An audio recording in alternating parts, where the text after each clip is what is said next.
একজন সাংবাদিক হিসেবে আমার একটা বিষয় তার পেছনে কাজ করে, সেটা হচ্ছে যে মতিউরি কিন্তু এনবিআর এর প্রথম কোনো সদস্য না।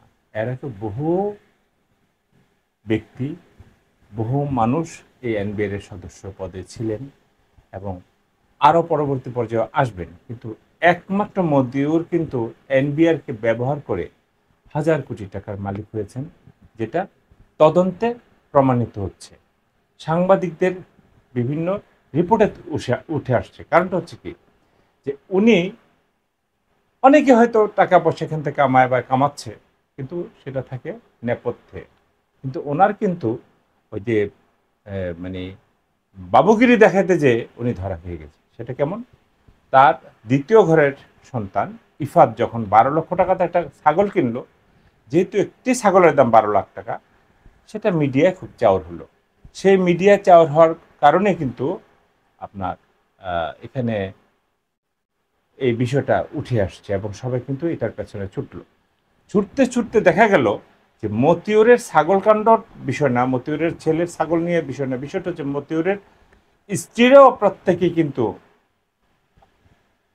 দুর্দান্ত প্রতাপের মানুষ, কিন্তু তারও হাজার হাজার কোটি টাকার মালিক। সেটা কিভাবে? তার কিন্তু দুটো স্ত্রী। একজন হচ্ছেন আপনার সরকারি তিতুমির কলেজের একজন প্রভাষক ছিলেন, তার নাম হচ্ছে লায়লা কানিজ লাকি। এটা প্রথম স্ত্রী। সেই লাকি কিন্তু আপনার রায়পুরা উপজেলা পরিষদের চেয়ারম্যান। এই লাকির দায়িত্বে কিন্তু অনেকগুলো বাড়ি। এই লাকি কিন্তু ওখানে 27 বেডরুমের একটা বাড়ি, ডুপ্লেক্স বাড়ি করেছে সে তার রায়পুরায়। 27টা বেডরুম তার বাড়িতে, ডুপ্লেক্স একটা বাড়ি। তাহলে এটা কোত্থেকে আসছে? এটা তো মতিউরেরই বরকতে আছে। এখন দেখেন তার বাড়ি আছে কোথায়? উত্তরা আছে, গুলশানে আছে, বনানীতে আছে, বাড়িধারায় আছে মতিউরের বাড়ি। এগুলা বড় বউর আন্ডারে আছে। আবার আপন ভুবন নামে 100 বিঘার একটা রিসোর্ট আছে গাজীপুরে এই মতিউরে। সে কত টাকার মালিক যে 100 বিঘার উপরে একটা রিসোর্ট ওখানে। আবার রায়পুরে ওয়ান্ডার পার্ক নামে তার বউয়ের একটা আপনার এখানে রিসোর্ট আছে এবং এখানে একটা পার্ক আছে এই লায়লার কাছে। আবার তৌফিকুর রহমান অর্ণব আর ফারজানা রহমান ইস্পিতা, এই দুজন হচ্ছে তার সন্তান প্রথম ঘরের। দ্বিতীয় ঘরের বউয়ের নাম হচ্ছে শাম্মী আক্তার। সে হলো জেলা মহিলা আওয়ামী লীগের সাধারণ সম্পাদক ফেনী সোনাগাজীতে।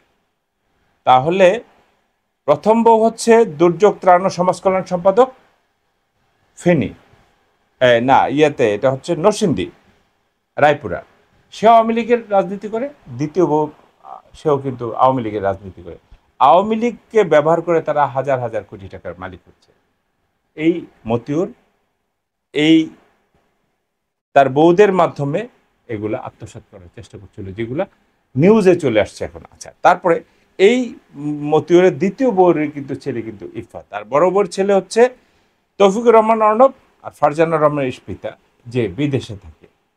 এখন এই ছাগল কাণ্ডের পরে যখন কেঁচো খুঁড়তে যে ছাগল মানে সাপ বেরিয়ে আসছে, তখন কিন্তু দুদকে মামলা হয়েছে। দুদকের মামলার পরে তার কিন্তু বিদেশে যাওয়ার নিষেধাজ্ঞা দেওয়া হয়েছে। কিন্তু আপনি কি বলতে পারবেন, বা আপনারা কি কেউ বলতে পারবেন যে সে দেশে আছে? এটা শতভাগ নিশ্চিত না হলেও মিডিয়ায় কিন্তু চাউর হয়েছে যে সে মাথা কামিয়ে, মাথা নেড়া করে বাংলাদেশ থেকে পালিয়ে গেছে।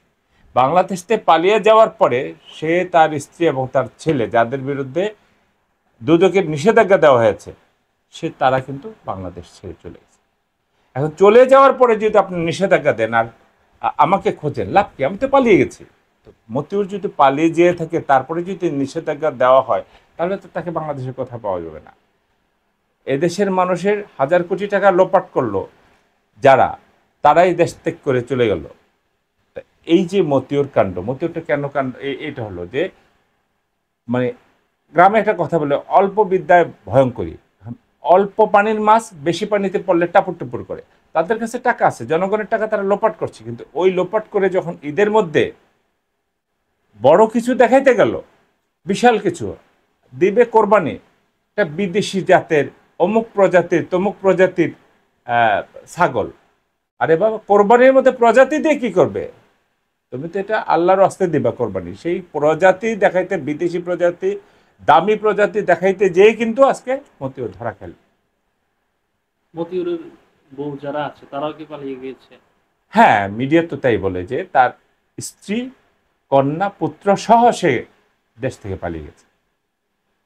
কারণ এমনও সংবাদ পাচ্ছি আমরা যে সে, তাকে দাঁড়িয়ে রাখলে কেমন দেখা যাবে এরকম স্কেচও গোয়েন্দা সংস্থার কাছে আছে। সে চশমা পরলে কেমন দেখাবে, সে চুল বড় রাখলে কেমন দেখাবে, পরচুলা পরলে কেমন লাগবে, এবং সে মাথা নেড়া করলে কেমন হবে, সেরকম স্কেচ কিন্তু গোয়েন্দা সংস্থার কাছে আছে। তারপরেও সে মাথা নেড়া করে, ক্যাপ পরে নাকি পালিয়ে গেছে আমরা যেটা শুনেছি। তাহলে ঢাকা এয়ারপোর্ট থেকে কিভাবে তারা বহির্গমন হলো, এটা কিন্তু একটা প্রশ্ন থেকে যায়। পরবর্তী পদক্ষেপ কি হতে পারে? মতিউর কি ফিরিয়ে আনা সম্ভব? ফিরিয়ে আনা সম্ভব, কিন্তু ফিরিয়ে আনবেটাকে?